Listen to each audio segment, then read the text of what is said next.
اس دنیا میں جو بھی آیا ہر ایک نے اس کو چھوڑ کر دوسری عالم کا راستہ لیا، یعنی اپنی عمر کے سانس پورے کر کے موت کی کٹھن گھاٹی کو طے کر کے برزخ میں پہنچا۔ برزخ میں عذاب اور تکلیفیں بھی ہیں اور آرام و راحت بھی ہے۔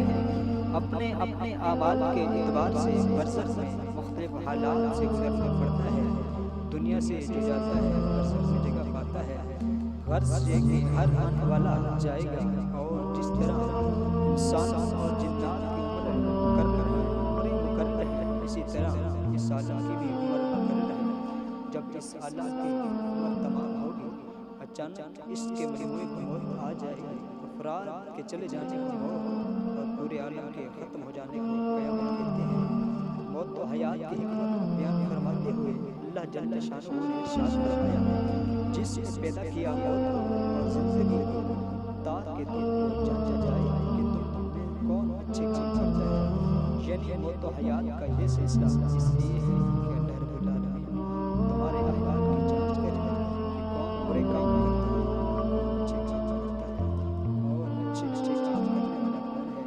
پہلی زندگی میں عمل کا موقع دے کر اور طریقہ کار بتا کر انسان کو امتحان میں ڈالا، پھر دوسری زندگی رکھی گئی جس کا اعلان پیغمبروں کی زبان بازی کرنا کیا ہے کہ اے انسانوں، تم کو مرنا ہے اور مرنے کے بعد جی اٹھنا ہے، اور جی اٹھ کر عالم مالک کے حضور میں جوابداری کرنی ہے۔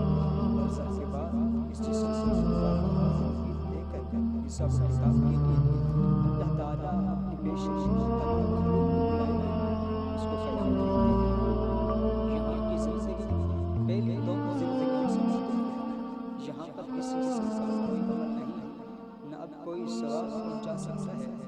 تمام انسانوں کے اعمال نامے بند کر دیے جائیں گے۔ ہر قسم کی نیکی کا سلسلہ بند اور اس کی سب امیدیں ختم کر دی گئی۔ جو نیکی حضرت خود اس نے کی تھی یا اس کے لیے کی گئی تھی، وہ سب کی سب بند ہو کر دفتر میں پہنچ چکی۔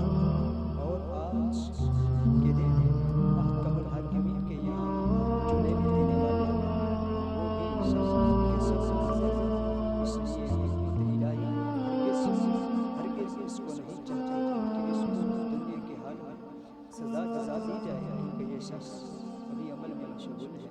اس کی زندگی ممکن ہے کہ یہ اپنے جوان کے جوش اور نظر سے گناہ کر بیٹھے اور اخیر عمر میں اس پر توبہ کر لے، جوش میں آ کر